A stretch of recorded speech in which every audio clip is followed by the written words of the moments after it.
Gallipoli, an international byword for tragedy. About 50,000 Australians took part in that campaign. It's a staggering number for such a young nation. But for every one of them, there were 9 Allied soldiers from France, Britain and the Dominions. They came from around the world: New Zealand, India, France, French West Africa and Newfoundland in Canada.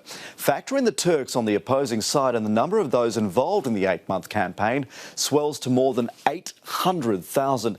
Perhaps one of the reasons Gallipoli still resonates so strongly with many Australians is because the Anzacs suffered proportionally some of the heaviest losses of all the nations represented there.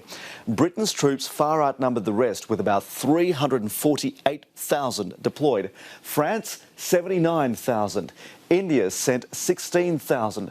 The Turkish defenders numbered 316,000.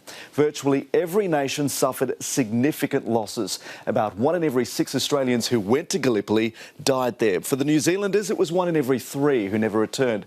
The Turks also suffered greatly. More than a quarter of them, or about 87,000, also died at Gallipoli. And those figures don't even account for the tens of thousands more on all sides who were wounded. One of the reasons the Anzacs were killed and injured in such huge proportions was because they were leading the fighting at the Anzac sector to keep significant Turkish forces away from the main effort by the British further south.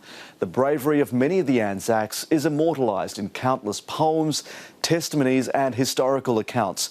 As one British press correspondent noted, the courage displayed by these wounded Australians will never be forgotten. They had been tried for the first time and not been found wanting.